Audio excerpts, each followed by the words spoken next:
एक समय की बात है जब राजबीर अपने माता पिता के साथ एक गांव में रहता था।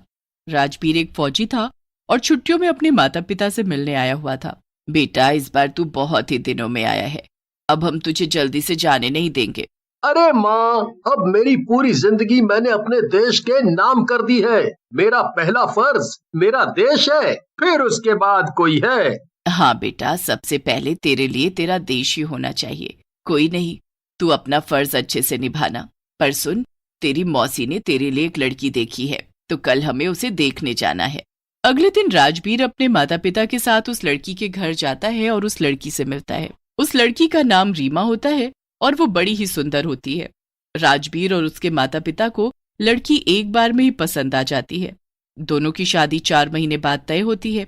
राजबीर और सीमा बड़े ही खुश होते हैं और अकेले में बात करने जाते हैं। देखो रीमा, मैं तुम्हें खुश रखने के लिए कुछ भी करूंगा, पर बस एक चीज हमेशा याद रखना कि मेरे लिए सबसे पहले मेरा देश है। जी मैं समझती हूँ, और पता है मैं तो हमेशा से चाहती थी कि मेरी शादी एक फौजी से हो। क्या सच में? ये तो बहुत ही अच्छी बात है। फिर तो तुम मेरे लिए ही बनी हो। दोनों आपस में खूब बातें करते हैं और उसके बाद राजबीर अपने माता पिता के साथ वापस अपने घर आ जाता है। राजबीर रात को रीमा के ख्यालों में ही डूबा हुआ होता है। रीमा भी इधर राजबीर के बारे में ही सोच रही होती है। दोनों रोज एक दूसरे से फोन पर बहुत देर तक बातें करते हैं। इतने दिन कैसे निकल जाते हैं दोनों को पता ही नहीं चलता। फिर एक दिन जब रीमा राजबीर को फोन मिला रही होती है तो उसका फोन ही नहीं मिलता। अरे, ये फोन क्यों नहीं मिल रहा? सुबह से बंद जा रहा है, क्या हुआ आखिर? मैं तो माँ बापूजी से कुछ पूछ भी नहीं सकती। रीमा रोज राजबीर को फोन करती है पर रोज उसका फोन बंद ही जा रहा होता है। रीमा बड़ी परेशान हो जाती है। फिर एक दिन वो अपने माता पिता की बातें सुन लेती है। राजबीर की माँ का फोन आया था, बोल रही थी कि राजबीर को अचानक जाना पड़ा, बॉर्डर पर लड़ाई शुरू हो गई है। अच्छा, हमारा राजवीर बहुत बहादुर है, वो देखना सबको मार गिराएगा। हे भगवान, राजबीर चले गए और मुझे बताया भी नहीं। मैं उनसे बहुत नाराज हूँ। अब वो आएंगे ना तो मैं उनसे बिल्कुल बात नहीं करूंगी। रीमा राजबीर से बहुत नाराज होती है पर वो उसे रोज याद भी करती है। राजबीर बॉर्डर पर दुश्मनों से लड़ रहा होता है। बॉर्डर पर बहुत ही खतरनाक लड़ाई चल रही होती है जिसमें सारे फौजी अपने देश को बचाने के लिए अपनी जान लड़ा देते हैं। लड़ते लड़ते बहुत दिन निकल जाते हैं और लड़ाई खत्म होने का नाम ही नहीं ले रही होती। एक दिन फिर राजबीर सोचता है कि क्यों ना वो चुपके से दुश्मनों के इलाके में जाकर उनके हेड को पकड़ ले। बस फिर क्या, वो ऐसा ही करता है। वो चुपके से छुपते छुपाते दुश्मनों के इलाके में पहुंच जाता है। पर तभी हर तरफ धमाके ही धमाके शुरू हो जाते हैं। सामने से दुश्मन एक के बाद एक फौजियों पर बम बरसाने लगते हैं। एक इंडियन फौजी को लड़ाई में बहुत चोट आती है। मुझे नहीं लगता हम दुश्मनों से जीत पाएंगे। हमें हिम्मत नहीं हारनी चाहिए। बस शाम होने वाली है, तुम हिम्मत रखो, तुम्हें कुछ नहीं होगा। धीरे धीरे शाम हो जाती है और बमबारी बंद हो जाती है। उसके बाद जख्मी फौजी को कैंप में ले जाया जाता है। दुश्मन पूरी तैयारी से आए हैं। कल का दिन ही हमारी हार और जीत तय करेगा। हमें जी जान से लड़ना होगा। इस वक्त हमारे पास हथियार बहुत कम बचे हैं। हमारे काफी फौजी जख्मी हो गए हैं और काफी मारे गए हैं। अब जितने भी फौजी हैं और जितने भी हथियार हैं, हमें उनसे ही लड़ना होगा। सारे फौजी रात को बहुत ही परेशान बैठे होते हैं। सबको पता होता है उनके पास सेना और हथियार कम है, पर फिर भी सबके अंदर दुश्मनों को हराने का जुनून कम नहीं होता। रात को अब सारे फौजी सो रहे होते हैं, पर तभी दुश्मन सेना उनको धोखा देकर उनके ऊपर बमबारी कर देती है। दुश्मनों के धोखे की वजह से सारे फौजी मारे जाते हैं। पर एक बड़ी ही अजीब चीज होती है।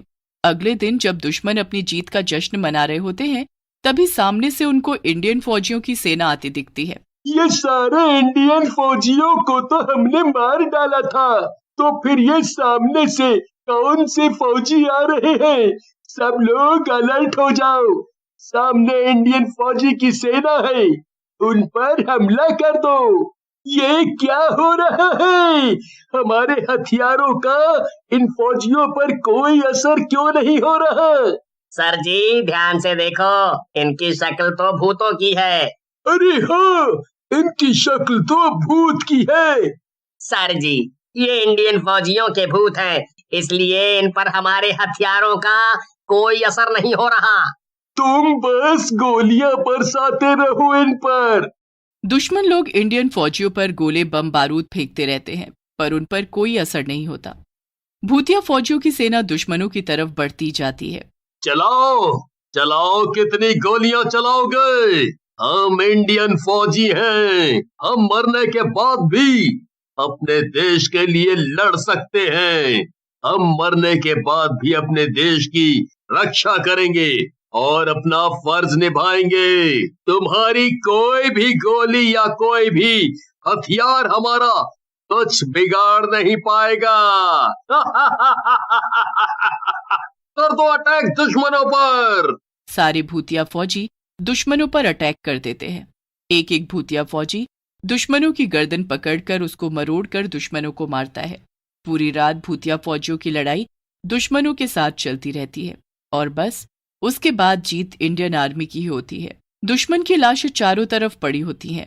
हर जगह न्यूज और अखबारों में अजीब सी खबर छपी होती है, जिससे सब हैरान हो जाते हैं। अरे देखना, ये क्या लिखा है अखबार में? जी क्या हुआ? क्या लिखा है? यही कि दुश्मनों ने इंडियन फौजियों पर धोखे से हमला करके सबको मार डाला, पर फिर अगले दिन सारे दुश्मनों की लाशें वहीं बॉर्डर पर मिली हैं, वो भी बहुत बुरी हालत में। किसी की गर्दन टूटी हुई है तो किसी के हाथ पैर। ये सब क्या लिखा है इसमें? हमारा बेटा कहाँ है? कैसा होगा वो? उसे तो कुछ नहीं हुआ ना? रीमा भी अपने घर पर टीवी में यही न्यूज देख रही होती है। उसे भी कुछ समझ नहीं आ रहा होता। अगर सारे फौजी मारे गए तो मेरे राजवीर भी क्या उन सब में? नहीं, उनको कुछ नहीं हो सकता, वो ठीक है। अरे बेटी रो मत, उसे कुछ नहीं हुआ होगा। ये सब न्यूज में क्या बता रहे माँ? सब मारे गए, और अगर सब मारे गए थे तो दुश्मनों को किसने मारा? तुरंत फिर एक और न्यूज आती है। फौजियों से भरी ट्रेन को आते हुए देखा गया है। सवाल ये है कि अगर सारे फौजी मारे गए हैं और उनकी लाशें बॉर्डर पर मिली हैं तो ट्रेन में कौन से फौजी आ रहे हैं? खैर, इसका पता लगाने के लिए हमारी रिपोर्टर जतिन रेलवे स्टेशन पर पहुंच चुके हैं। जतिन से हमें खबर मिली है कि पूरा रेलवे स्टेशन खचाखच लोगों से भरा हुआ है जो उन फौजियों के परिवार वाले हैं। ये खबर सुनकर रीमा और उसके माँ बाप भी राजवीर के माता पिता के साथ रेलवे स्टेशन पर पहुंच जाते हैं और ट्रेन के आने का इंतजार करते हैं। मेरा बेटा आएगा ना जी? वो आएगा ना माँ? वो आएंगे ना माँ? उनको कुछ नहीं हुआ होगा ना?